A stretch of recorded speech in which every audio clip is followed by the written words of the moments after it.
capítulo 1, versículo 4.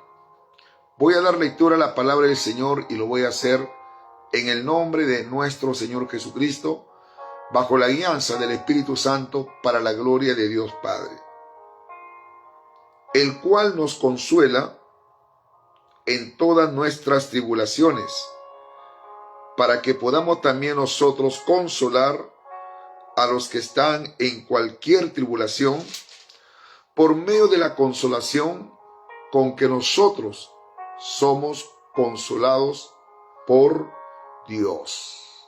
Bendito sea el nombre del Señor.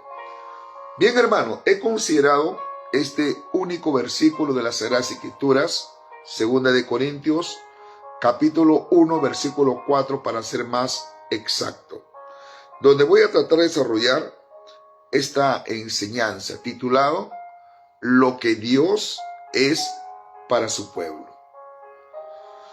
Mire, cuán importante es que nosotros conozcamos a Dios, y la manera más correcta cómo vamos a poder conocerlo a Él es a través de las Sagradas Escrituras.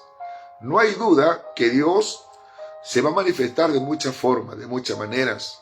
Como dice la Biblia, que Dios habla al hombre por sueño, por visión, y también dice que le revela su consejo. Al hombre le da su consejo al oído mientras que el hombre está en su lecho, en su cama. No hay duda que Dios se va a manifestar, así como se manifestó en el Antiguo Testamento, también en estos tiempos.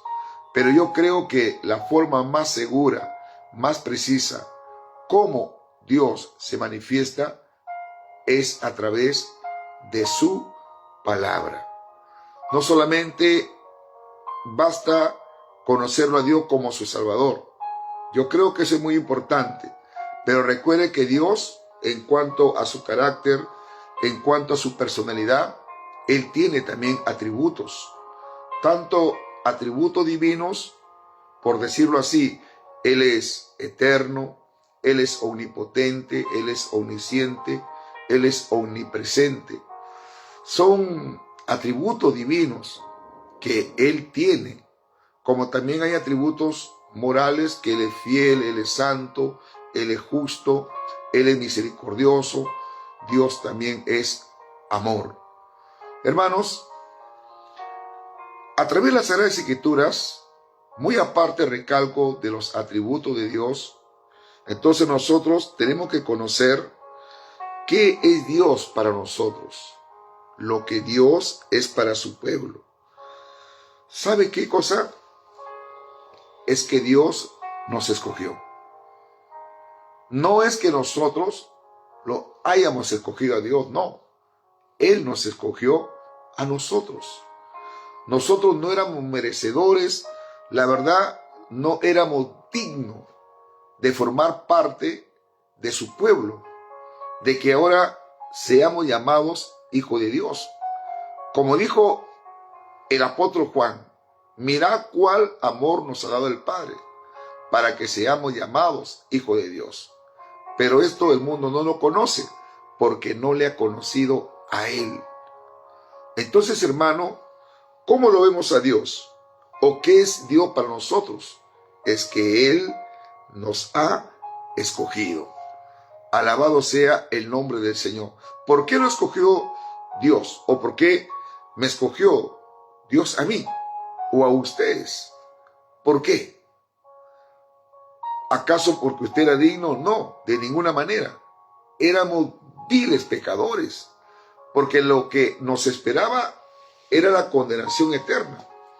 Bendito sea el nombre del Señor. Dios no lo escogió a usted porque era inteligente, porque de repente tenía dinero, porque era una persona importante. No, hermanos, no, de ninguna manera.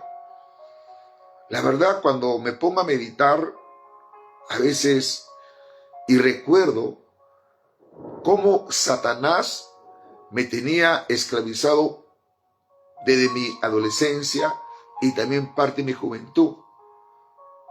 Y me pongo a meditar, hermano, que yo no merecía ser salvo. pero qué bueno Dios que Él me escogió. Vamos a ver lo que dice el libro de 1 Corintios capítulo 1, versículo 27. Miren, hermano, lo que dice acá. Este es un pasaje bastante conocido, pero sería bueno recordar. Dice, sino que lo necio del mundo escogió Dios. ¿Para qué? Para avergonzar a los sabios.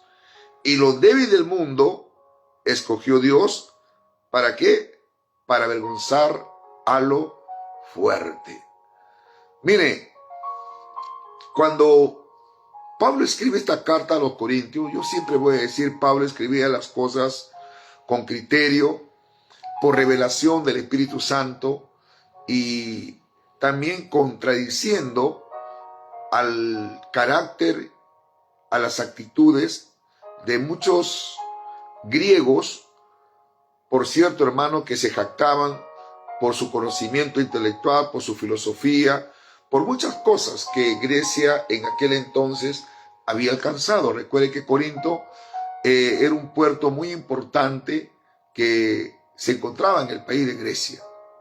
Y Grecia siempre ha sido la urna, ¿no?, de los grandes filósofos, poéticos, fabulistas, de los grandes oradores, de los grandes matemáticos, físicos, etcétera, etcétera. Ahora, para ellos, ser cristiano era lo más bajo. Entonces, a raíz de eso, porque muchos hermanitos estaban siendo bombardeados, Satanás había puesto en su mente, bendito sea el nombre del Señor, que no servían nada, etcétera, etcétera. Entonces Pablo, con la sabiduría que Dios le había dado, él le dice, ¿sabe qué, hermanos? Ustedes fueron escogidos por Dios. Sí, eran los vil, eran ustedes los necios de este mundo. Pero aún así, con esas desventajas que tenían, Dios los ha escogido. Así también, hermanos, Dios nos ha escogido. Yo, hermano, no me jacto, lo digo para la gloria de Dios. ¿Cuánta gente en un principio de mi caminar cristiano me menospreciaba? Incluso familiares míos, a mi entorno, me menospreciaban. Pero ahora yo veo, para la gloria y honra y la alabanza del Señor, cómo aquellas personas me escriben, me llaman, pidiéndome un consejo. Porque eso es lo que hace Dios. ¿Para qué, hermano? ¿Para qué dice? Para avergonzar a lo fuerte, para avergonzar, ¿qué cosa? A los sabios. Entonces, hermano, ¿qué es para nosotros Dios? Lo que Dios es para su pueblo es que Él nos ha escogido. Otra cosa, ¿qué cosa ha hecho Dios con nosotros? Que Dios nos llamó según su propósito. Según su propósito. Dios no es como el hombre.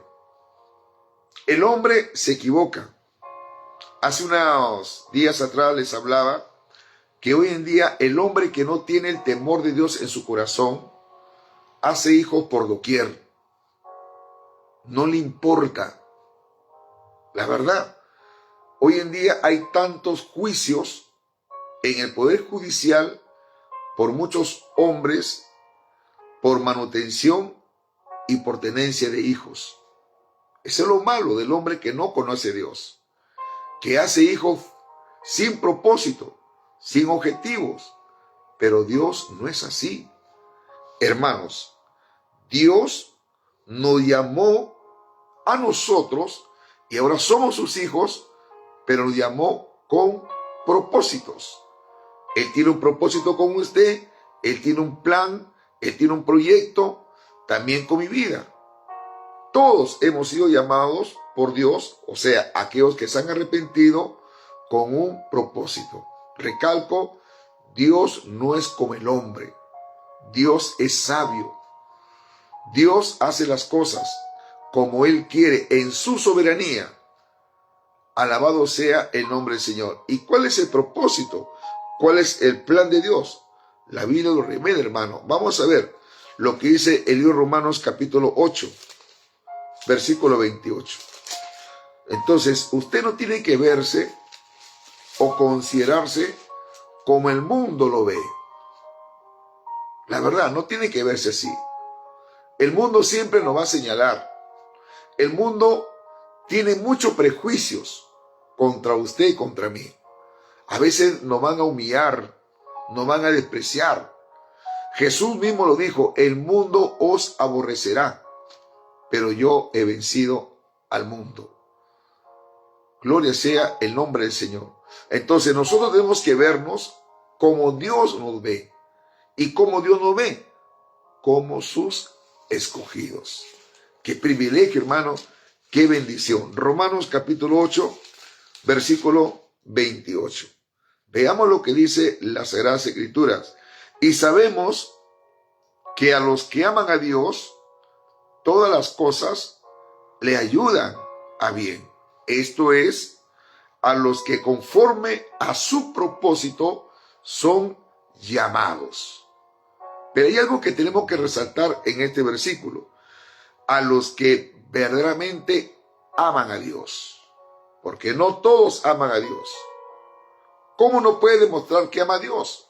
Cuando guarda sus mandamientos. Jesús dijo, si me amáis, guardad mis mandamientos. Ahora, aquellos que aman a Dios, todas las cosas, o sea, todas las cosas que nos sobrevengan, todas las cosas que a veces Dios permite que pasemos, que Dios permite, hermano, que pasemos por situaciones, por pruebas, por circunstancias, por momentos antagónicos. ¿Sabe qué? Es porque así Dios lo permite, porque Él nos ha llamado con propósitos. Bendito sea el nombre del Señor. Ahora, la Biblia dice, versículo 29, porque a los que antes conoció, o sea, a nosotros, también nos predestinó para que fuesen hechos conforme a la imagen de su Hijo, para que Él sea el primogénito entre muchos hermanos. Miren, cuando se habla de propósito, no hay duda que Dios de repente le puede dar un ministerio. Dios lo puede levantar a usted como profeta, como apóstol, como evangelista, como pastor o maestro. Y es un privilegio. Pero el más grande propósito de Dios, por lo cual hemos sido llamados, aún ante la fundación del mundo, ¿sabe cuál es el mayor propósito que Dios tiene para con nosotros, hermanos amados? Es que todos nosotros lleguemos a la imagen de su Hijo, nuestro Señor Jesucristo, y Él sea el primogénito entre muchos hermanos. Cuando dice primogénito, habla de hermano mayor o el primero. O sea, Él es el primero y todos nosotros tenemos que ser como Cristo. Ahora, preguntémonos si tenemos hoy en día el carácter de Cristo. ¿Estaremos manifestando la personalidad de Cristo? Preguntémonos. Alabado sea el nombre del Señor. Recuerde, hermano, de que Cristo fue un siervo de Dios espiritual. Era manso, humilde, perseverante. Era un hombre que tenía empatía, compasión, solidario, servicial.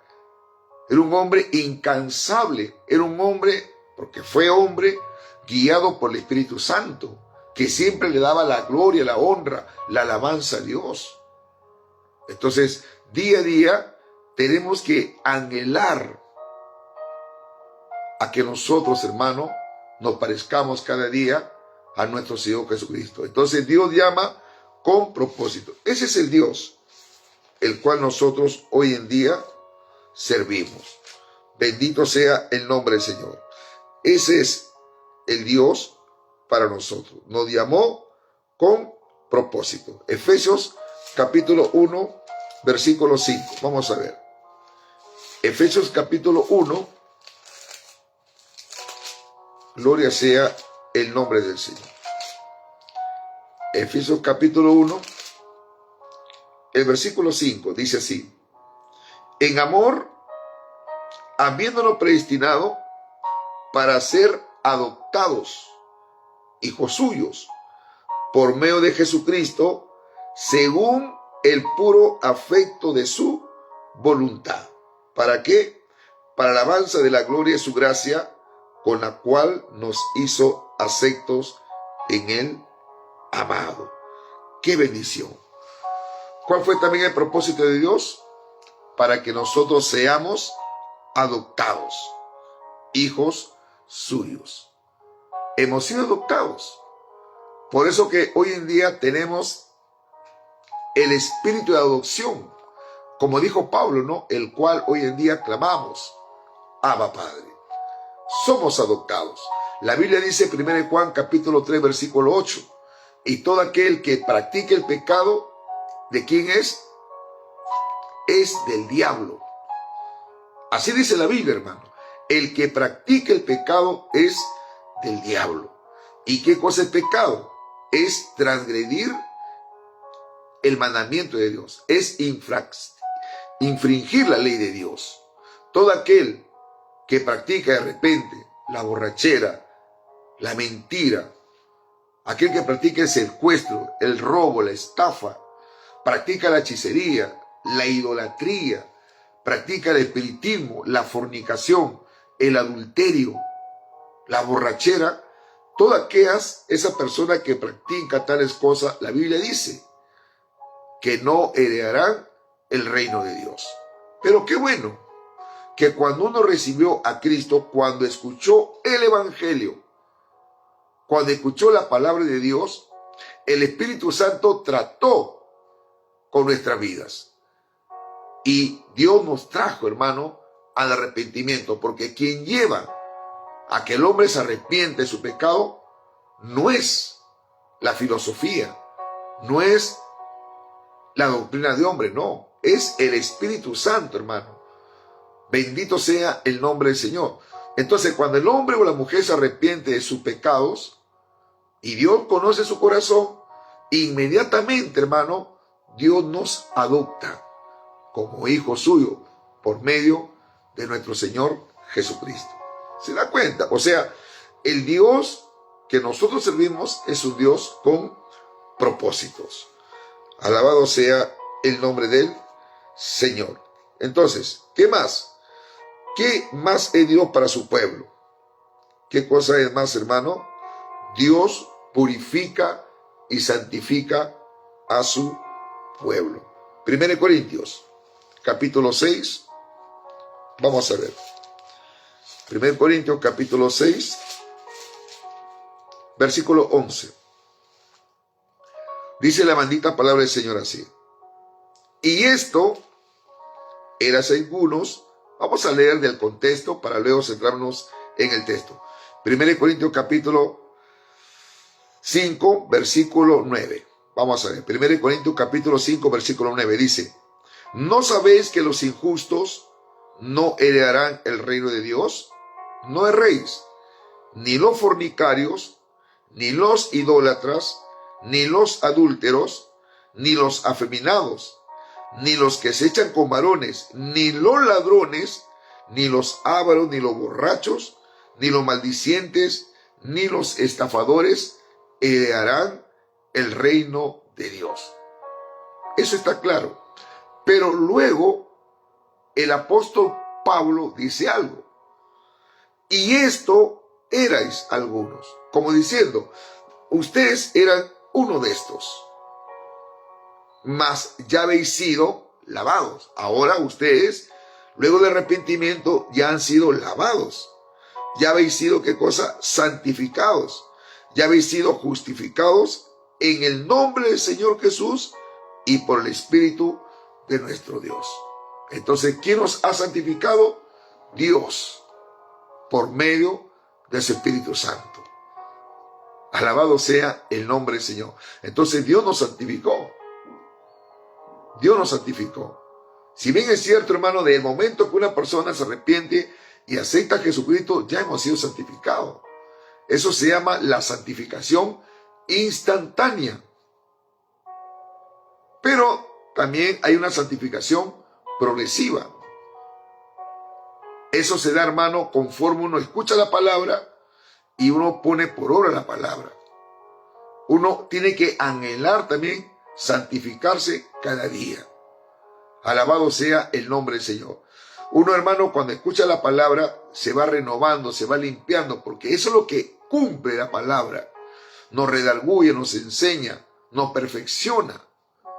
Bendito sea el nombre del Señor. Entonces, ¿quién es que nos santifica? Dios, hermano. Bendito sea el nombre del Señor. Él santifica a su pueblo. Mira, hermano, ¿qué más también hace Dios con nosotros? ¿Qué más es Dios para su pueblo? ¿Sabe qué cosa, hermano? Dios es nuestro consolador.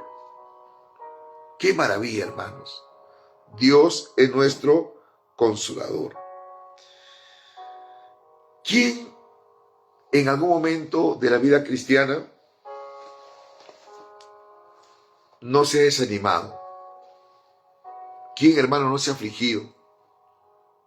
Todos nosotros, todos, hemos pasado por situaciones bastante difíciles, en la cual Dios las permite.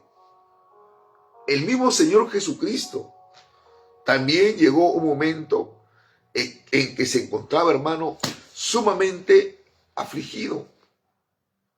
¿En dónde? En el huerto de Getsemaní.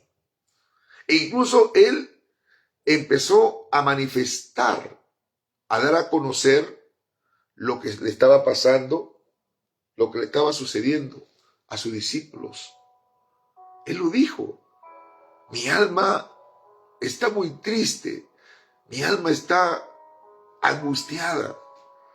Como diciéndole a Pedro, a Juan y Santiago: estoy afligido, estoy angustiado. Mi alma está muy triste hasta la muerte.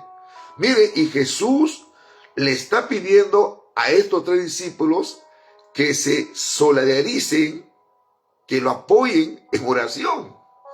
En su humanidad dice: quédense conmigo y velen conmigo. ¿Por qué? Porque Jesucristo estaba en ese momento afligido. Él necesitaba ser consolado, necesitaba ser fortalecido.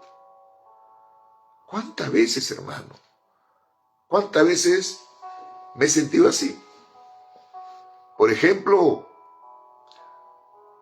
en este momento, y aprovecho pedirle, hermano, que oren por mí.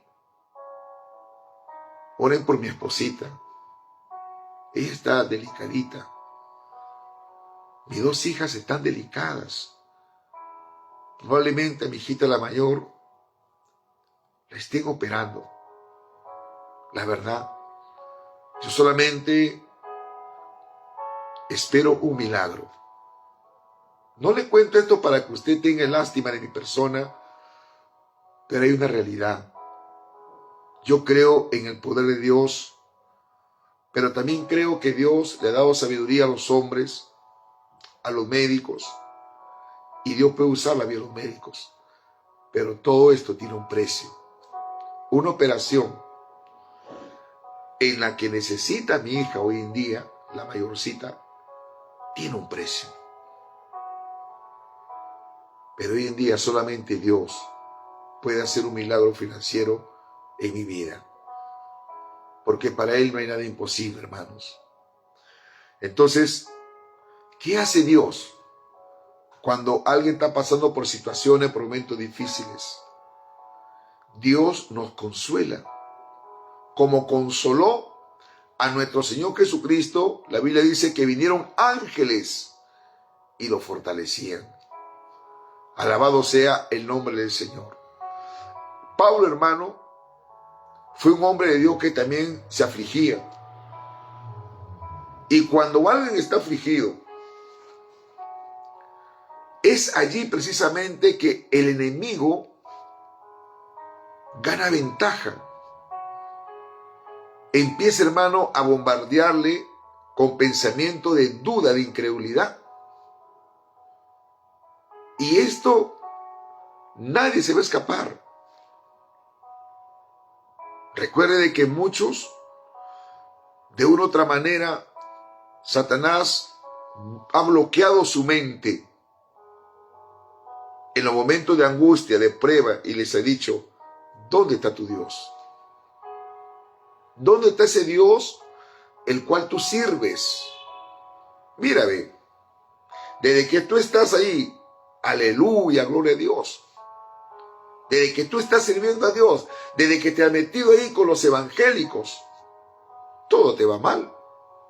¿Dónde está ese Dios que dice que bendice? Mira a tus hijos enfermos. ¿Tú crees que eso no viene a mi mente? Sí, hermanos. Nadie se ha escapado de esta experiencia de a veces pasar por tribulaciones, por pruebas. Todos pasamos, hermanos. Todos. Ya les he dicho que el mismo Señor Jesucristo pasó, un hombre experimentado en quebranto. Elías. ¿A dónde llegó a parar Elías? A una cueva. Hermano, estaba afligido. Estaba con temor. Estaba angustiado. Elías quería morirse.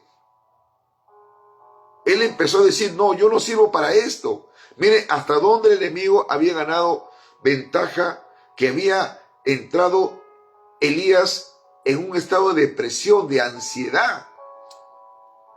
Todos nos deprimimos, pero la ansiedad, hermano, es cuando llega una persona incluso hasta hacerse daño, autolastimarse. Algunos han llegado al suicidio. Elías, hermano, quería morirse, su autoestima estaba por los suelos. Yo no soy mejor que mis padres, decía. Quería morirse. Empezó a decirle, Señor, quítame la vida. Le estaba obligando a Dios para que Dios le quite la vida. Hermano, ¿quiénes somos nosotros para decirle a Dios, quítame la vida? Es Dios quien quita la vida cuando Él quiere. Mire la aflicción, la angustia en la que se encontraba Elías, que estaba pidiéndole a Dios una oración fuera de la voluntad de Dios. Porque Dios tenía otros propósitos. Dios tenía otros planes con Elías. Es que Dios, en su omnisciencia, Él no quería que Elías conozca la muerte. Dios quería, hermano, llevárselo. Y ¿sabe qué? Dios todavía quería seguir usando la vida de Elías. Yo creo que muchos de ustedes saben la historia.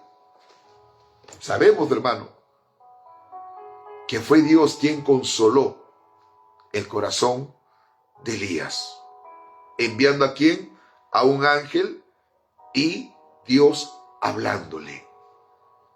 Entonces, ese es el Dios que nosotros servimos. Ese es el Dios en el cual nosotros hemos creído. Lo que Dios es para su pueblo es el Dios consolador. Según de Corintios, capítulo 1, versículo 4. Notemos lo que dice acá, hermanos. Vamos a ver. Mire el versículo 3. Vamos a leer el contexto.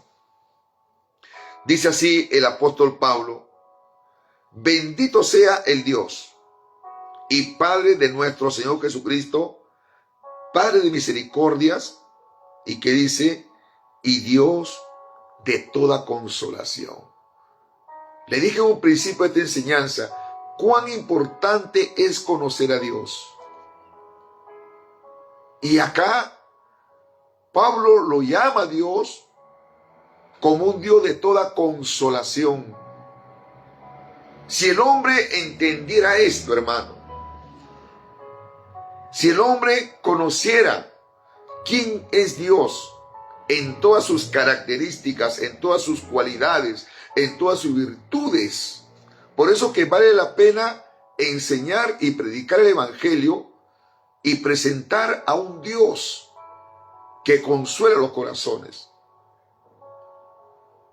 Pero el hombre, cuando tiene problemas, cuando tiene dificultades, ¿qué es lo que hace? ¿Qué es lo que hacía yo, hermano, cuando no conocía al Señor? Lo primero que hacía, me emborrachaba, me iba a los burdeles, hacía cosas malas. Yo pensaba que el licor, el trago, era mi consuelo, porque a veces era atraído por la música, por aquellos boleros cantineros que detrás de todo eso, hermano, había un mensaje que te incitaba, que te llevaba, hermano, a tomar. Había un bolero famoso de este cantante, hermano, ecuatoriano, ¿no? Licor bendito que consuela las penas. Y Satanás, hermano, me hacía creer que la cerveza era un consuelo.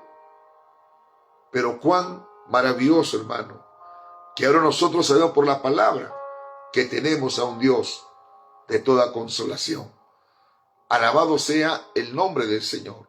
Y acá nos damos cuenta, hermano, Pablo dice, Padre de misericordia y Dios de toda consolación. Y sigue diciendo el versículo 4, el cual nos consuela en todas nuestras tribulaciones, para que podamos también nosotros consolar a los que están en cualquier tribulación, por medio de la consolación con que nosotros somos consolados por Dios. La experiencia, la madurez espiritual, el tener experiencias con Dios nos va a servir de mucho, hermano, para que nosotros cuando hablemos, cuando prediquemos, hablemos con convicción, hablemos con certeza, hablemos con seguridad. ¿Cómo usted va a consolar a un hermano? ¿Cómo usted va a consolar a la iglesia si usted nunca ha experimentado el consuelo de parte de Dios? Por eso hablemos con experiencia. Cuando David se presentó ante Saúl, David, hermano, sin tener corona, era un simple pastorcito, pero le dio cátedra espiritual a Saúl. Le habló con experiencia. Pero el hombre, hermano, que pierde la comunión con Dios, el hombre que pierde la aislación del Espíritu Santo, cuando vienen problemas, cuando vienen dificultades, en vez de pedir socorro a Dios, en vez de pedirle a Dios que lo ayude en los momentos difíciles, que lo fortalezca, que le dé sabiduría, cómo confrontar estas situaciones, el hombre en su humanidad puede cometer torpezas. Mire, Saúl quiso resolver esa situación porque el pueblo estaba atemorizado. Él quiso resolver esa situación, ese problema. ¿De qué manera? Perdió la dignidad. A él no le importó dar a su hija, imagínense, como un trofeo al que venciere al gigante Goliat. Yo le pregunto a usted, ¿usted haría eso? Eso sería un hombre que no tiene, ¿qué le digo? Criterio, un hombre que no tiene principios ni valores. Dar a su hijo o a una hija como premio, como trofeo. Eso hizo Saúl. Estaba ofreciendo a su hija como un regalo, como diciendo, bueno, mire, yo le doy a mi hija que me hiciera el gigante Goliat y hagan lo que quieran con mi hija. Pero David tenía otro pensamiento. David le comenzó a hablar de las experiencias. Tu siervo, Señor, tu siervo es pastor de ovejas. Cuando venía un animal, una bestia, sea oso, sea león, venía y agarraba una de las ovejas de mi padre Isaí, yo seguía a ese animal, esa bestia, se la quitaba de su boca y la mataba. Eso es hablar con experiencia, con certeza, con seguridad. Por eso que el evangelio no consiste, hermano, en simples palabras, sino en poder y con demostración del Espíritu Santo. Pablo, él sí podía consolar a la iglesia, para que nosotros podamos consolar, decía Pablo, a otros que necesitan ser consolados por Dios. Pablo era un hombre, hermano, tenía un corazón de pastor y consolaba a las iglesias, los animaba, los alentaba. Os ruego pues, hermanos, hijos, sigan adelante. Los consolaba a la iglesia, Pablo, hermanos. ¿Pero por qué? porque él había sido consolado por Dios. Había recibido ese consuelo cuando él también estaba pasando por momentos difíciles, por momentos de prueba, de angustia. Necesitamos en estos tiempos hombres de Dios. ¿Sabe qué? Que hayan experimentado el consuelo de Dios. Necesitamos que hoy en día muchos hombres sean quebrantados para que también ellos puedan consolar a otros porque han sido consolados por Dios. Hermanos, ese es el Dios en el cual nosotros hemos creído. Lo que Dios es para su pueblo es el tema que he compartido en esta noche. Dios nos escogió, Dios nos llamó con propósitos, Dios nos purifica y santifica. ¿Y qué más, hermano? Dios es nuestro consolador. Y otra cosa, que Dios nos corona con gracia y misericordia. Salmo 103, versículo 4. Salmo 103, versículo 4.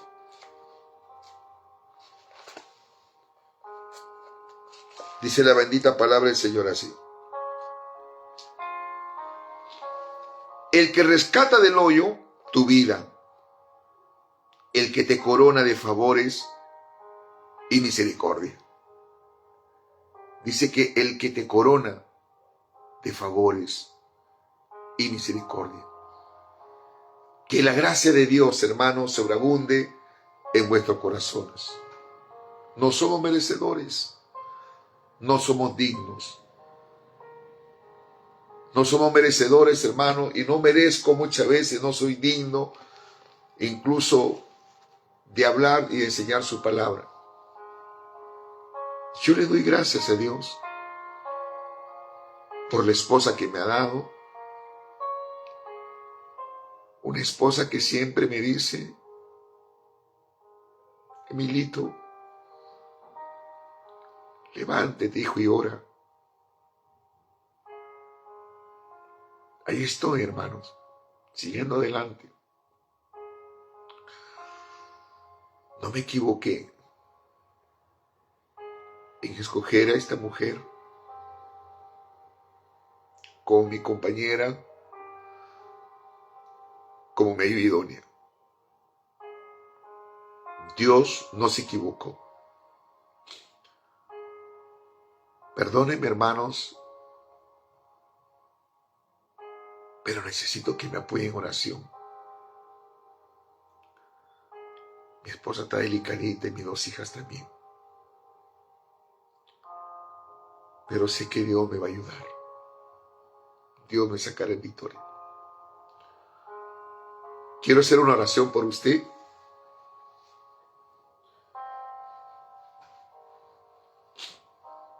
Quiero orar por usted. Tal vez, hermano, esté pasando por problemas, por dificultades. Padre, te doy gracias en esta noche por tu palabra. Gracias, Señor. Ayuda a mis hermanos que están pasando por momentos difíciles. Gracias porque tú nos has escogido. Tú nos has santificado, purificado. Gracias porque somos tus hijos, somos tu pueblo. Tú eres el Dios de toda consolación. Porque tú nos llenas de coronas y favores. Gracias, oh Dios. Gracias. Que tu presencia sea siempre conmigo. Tu presencia. Tu Espíritu Santo siga tomando control de mi vida, guardándome, cuidándome, protegiéndome. Librándome, Señor, de toda caída, de todo tropiezo. En tu mano pongo, Padre. En tu mano pongo a mi esposa, a mis hijas. Pon tu mano, Señor, pon tu mano ahí, en su lecho donde ella se encuentre. Pon tu mano en mi esposa, Padre. Pon tu mano en mis hijas. En el nombre de Jesús. En el nombre de Jesús reprendo todo espíritu inmundo, toda enfermedad. Reprendo el espíritu de la muerte. En el nombre de Jesús. Toda plaga, todo virus. En el nombre de Jesús. Todo espíritu inmundo, de temor, de miedo, hecho fuera en el nombre de Jesús. Oh Padre, declaro sana a mi esposa, a mis hijas. La declaro sana, Padre. Tú has permitido en muchas oportunidades que vea tu gloria, tu poder. Tú no has cambiado. Tu palabra dice que tú eres el mismo de ayer, de hoy y siempre, por los siglos, Jesús. Gracias. Gracias, Señor. En el nombre de Jesús. Oro por todos mis hermanos. Oro por tu iglesia. Oro por todos, Señor. Padre eterno, oro por aquellos hermanos que siempre me piden que ore por ellos, por su familia, por su hogar, por todas las peticiones que día a día solicitan, por los hermanos de Guatemala, de España, por los hermanos, Señor, de Chile, del Ecuador, de diferentes naciones. Yo te ruego, papá, que tú hagas la obra en ellos, que tú lo ayudes, que tú lo fortalezcas, que tú lo animes. Aquellos que están pasando por pruebas, por dificultades, te pido no que quite las pruebas, sino que tú lo ayudes, los ayudes y consuele su corazón. Gracias te doy, en el nombre de Jesús. Amén y amén.